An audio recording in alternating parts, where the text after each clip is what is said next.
Hello guys, इस video में हम देखेंगे एक्सरसाइज 4.1 का क्वेश्चन नंबर 1। इस क्वेश्चन में हमें दिया गया complete the last column of the table. इस क्वेश्चन के अंदर हमें एक टेबल दिया गया है। उस टेबल में हमें फर्स्ट 3 कॉलम्स फिल करके दिया गया। हमें फोर्थ कॉलम को फिल करना है। इस टेबल के अंदर 9 पार्ट्स है। हर पार्ट में हमें एक इक्वेशन दिया गया है और उस इक्वेशन के अंदर प्रेजेंट होने वाले वेरिएबल्स की वैल्यू भी दी गई है। हमें वेरिएबल की वैल्यू को इक्वेशन में पुट करना है और चेक करना है कि एलएचएस आरएचएस के इक्वल है या नहीं। अगर एलएचएस और आरएचएस दोनों इक्वल है तो हम कह सकते हैं कि इक्वेशन इज सेटिस्फाइड। तो हम टेबल में लिख सकते हैं यस। अगर एलएचएस और आरएचएस इक्वल नहीं है तो हम टेबल में लिखेंगे नो। तो चलिए फर्स्ट पार्ट देखते हैं। यहाँ पर हमें इक्वेशन दिया गया x + 3 = 0 और x की वैल्यू दी गई है 3। तो यहाँ पर राइट साइड में मैं ये इक्वेशन लिख दूंगा x + 3 = 0। तो इस इक्वेशन के अंदर x के बदले पुट करेंगे 3। तो यहाँ पर हमें मिल जाएगा 3 + 3 = 0। 3 + 3 इक्वल टू हो जाएगा 6 के और इक्वल टू में आ जाएगा 0। हमें पता है कि 6 और 0 इक्वल नहीं होते, तो यहाँ पर आ जाएगा 6 इज नॉट इक्वल टू 0। तो यहाँ पर क्योंकि एलएचएस और आरएचएस इक्वल नहीं है, हम कह सकते हैं कि इक्वेशन सेटिस्फाइड नहीं है। तो इसलिए फर्स्ट पार्ट के लिए हमारा आंसर आ जाएगा नो। यहाँ पर सेकंड और थर्ड पार्ट में भी हमें सेम ही इक्वेशन दिया गया। चलिए सेकंड पार्ट देखते हैं। सेकंड पार्ट में इस इक्वेशन में पुट किया गया है 0। तो अगर हम लोग यहाँ पर x के पहले 0 पुट कर देंगे तो हमें मिल जाएगा 0 + 3 = 0। तो 0 + 3 इक्वल टू हो जाएगा 3 के, तो हमें मिल जाएगा 3 = 0।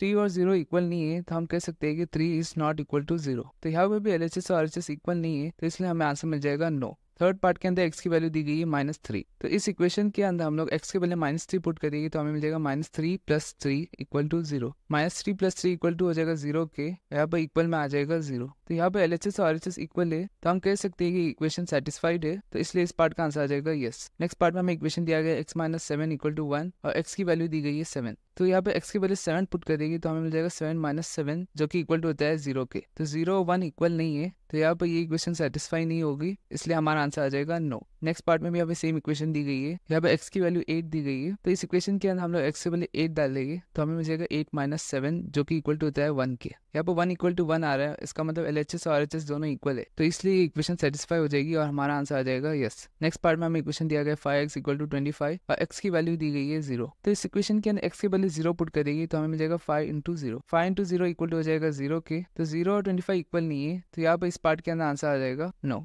यहाँ पर 7th पार्ट के अंदर x के बदले 5 पुट किया गया है, तो यहाँ पर x की वैल्यू 5 पुट करने पर हमें मिल जाएगा 5 × 5 जो कि होता है 25। यहाँ पर 25 = 25 हो जाएगा, यानी एलएचएस और आरएचएस दोनों इक्वल है, तो इस पार्ट का आंसर हमें मिल जाएगा यस। नेक्स्ट पार्ट में x के बदले -5 पुट किया गया है, तो हमें मिल जाएगा 5 × -5। 5 × -5 इक्वल टू हो जाएगा -25 के। तो यहाँ पर एलएचएस और आरएचएस इक्वल नहीं है, तो इस पार्ट का आंसर हमें मिल जाएगा नो। लास्ट 3 पार्ट में सेम इक्वेशन यूज किया गया है, तो उसको मैं राइट साइड में लिख देता हूँ m/3 = 2। यहाँ पर 3 पार्ट से 9th, 10th और 11th। 9th पार्ट के अंदर m की वैल्यू -6 दी गई है, तो हम इस इक्वेशन के अंदर m के वैल्यू -6 पुट कर देंगे तो हमें मिल जाएगा -6/3 = 2।